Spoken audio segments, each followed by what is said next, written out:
नमस्कार। आप सभी का हमारे चैनल पर बहुत बहुत स्वागत है। जैसा कि आप जानते हैं, अब तक हमने कुल 29 क्लासें कर ली हैं और आज जो क्लास है हमारी वो क्लास नंबर कितनी है? 30। तो इस 30 का क्लास में जो है, क्योंकि आप जानते हैं कि हम कहानी वाली यूनिट कर रहे हैं और उसी में कहानी आई है कानों में कंगना। कौन सी कहानी है? कानों में कंगना। तो ये कहानी कब प्रकाशित हुई? 1913 में यह कहानी प्रकाशित हुई और इसकी जो लेखक है वो कौन है? राधिका रमण, राजा राधिका रमण, है ना। तो इस कहानी में पात्र है, नरेंद्र है ना, किरण है, योगी जी हैं और भी अन्य पात्र हैं। तो मुख्यतः किरण, योगी और किन्नरी, एक पात्र और है किन्नरी। इन तीनों के आधार पर ये कहानी पूरी चलती है। सबसे मेन पात्र है नरेंद्र, क्योंकि नरेंद्र के द्वारा इस कहानी को वर्णित किया गया है। उसमें दिखाता है, इस कहानी में दिखाता है कि भाई किस प्रकार से जो नरेंद्र पात्र है वो पहले प्रेम करता है किरण से और उससे विवाह भी करता है, परंतु वो किरण को भूलकर किन्नरी के प्रेम पाश में पड़ जाता है और जो उसके गहने होते हैं किरण के वो सारे उसको दे देता है ना। फिर अंत में जाकर क्या होता है, जब उसके पास कुछ नहीं बचता है किरण के पास, तो जो नरेंद्र है वापस आता है, कहता है कुछ तो दे दो उसके देने के लिए। तो वो बाद में क्या करती है, अपने कानों से बाल हटाती है तो उसमें आते हैं कंगन, यानी कानों में कंगना कहा जाता है ना इस कहानी के आधार पर। तो दिखाती है कि उसके कानों में कंगना है, तब उसे किरण की पुनः याद आती है और अपना प्रेम वापस याद आता है।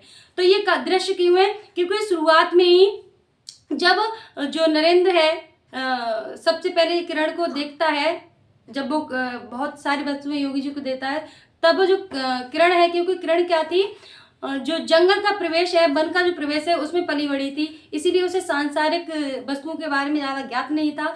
तो उसने कंगन लिए और कानों में डाल लिए। तो इस दृश्य को देखकर जो नरेंद्र है वो किरण पर मोहित हो जाता है।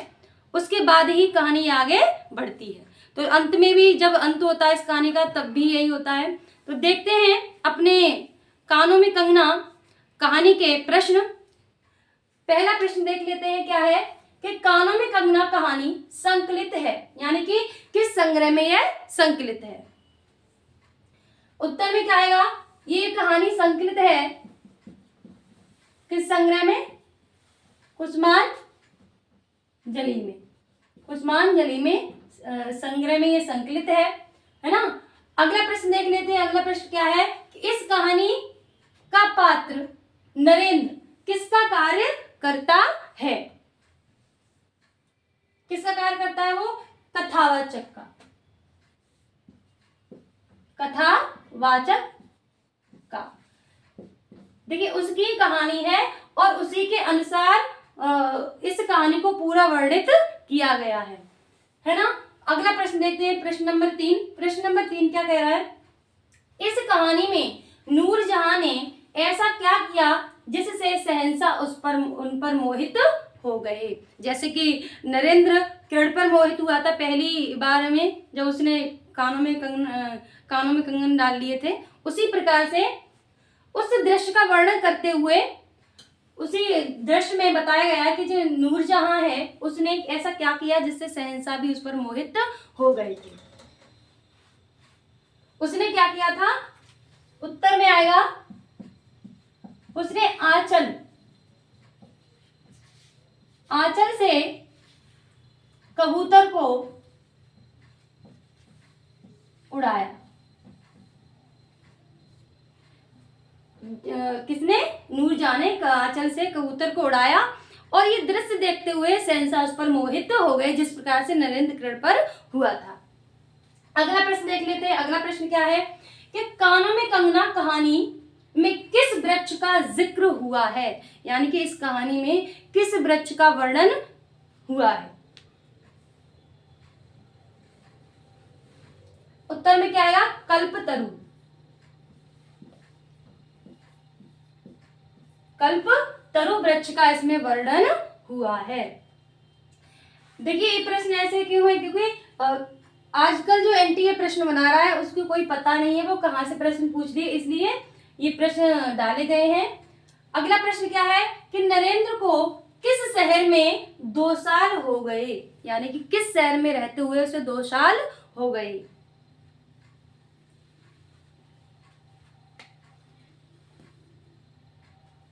कौन सा शहर था? शहर था मुरादाबाद। यानी कहानी जब आगे बढ़ती चली जाती है तब वो कहता है कि इस शहर में यानी कि मुरादाबाद में रहते हुए हमें 2 साल हो गए।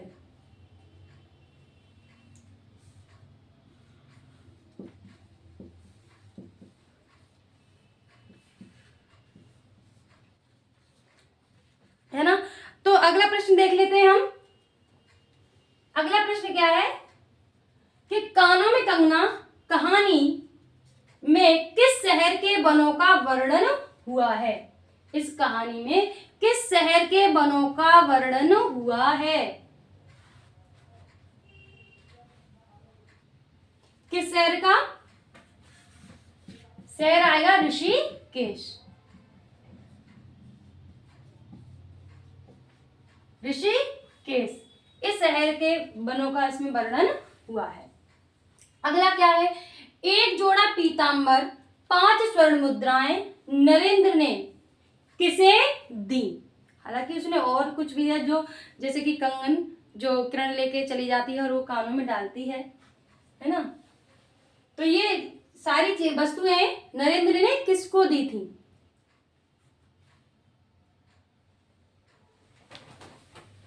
किसको दी?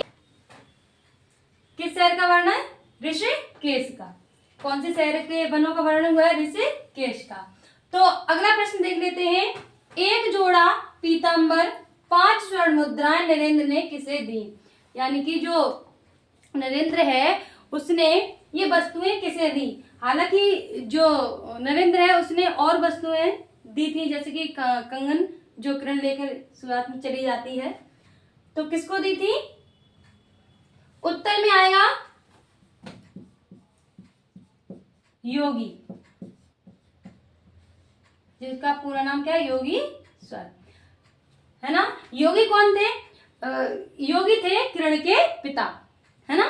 कौन थे योगी? किरण के पिता थे। वहीं नरेंद्र क्या है? शिक्षा लेने आता है। अगला प्रश्न क्या है कि इस कहानी में आया हुआ पात्र मोहन कौन था। इस कहानी में एक और पात्र आया है, मोहन। वो मोहन कौन था? कौन था? वो था नरेंद्र का मित्र। नरेंद्र का मित्र। देखिए, नरेंद्र का मित्र यही जो मोहन है जो नरेंद्र को भटकाता है, और नरेंद्र इसकी बातों में आकर जो किरण है उसको भूल भी जाता है और किन्नरी से प्रेम करने लगता है। प्रेम का कहेंगे जिस शब्द का उपयोग हम नहीं करना चाहते हैं ना। तो बढ़ते हैं अगले प्रश्न की ओर। इस रचना का संपादन किसने किया? देखिए, संकलन किस में संकलित है, उस संकलन का नाम क्या है, यानी कि है ना, संग्रह का नाम क्या है। अब पूछ रहा है ये रचना जो थी उसका संपादन किसने किया था।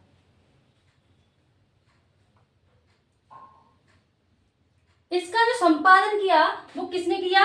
जनेंद्र जी ने। किसने? जनेंद्र ने।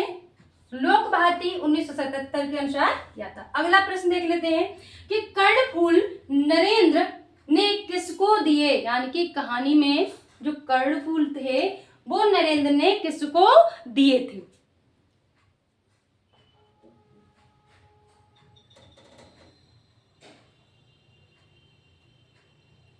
किसको दिए थे?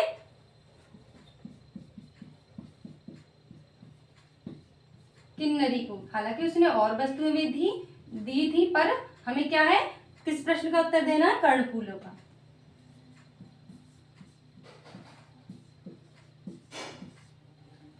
अगला प्रश्न क्या है, यह कहानी किस पत्रिका में है।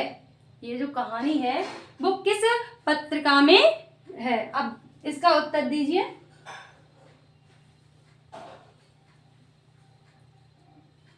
ये किस में है? इंदु पत्रिका में। किस में संपादित है? इंदु पत्रिका में।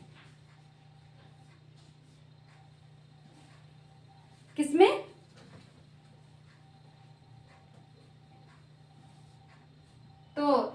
हमारे कानों में कंगना कहानी के प्रश्न। देखिए, कहानी के विस्तार बताएं तो बहुत टाइम लग जाता है, तो हम प्रश्नों के अनुसार पूरी कहानी को देखते हैं। तो उम्मीद है ये जो क्लास है, इस कहानी के जो प्रश्न हैं वो आपको अवश्य सहायता करेंगे। तो मिलते हैं अपनी अगली क्लास के लिए, तब तक की नमस्कार, बहुत बहुत धन्यवाद।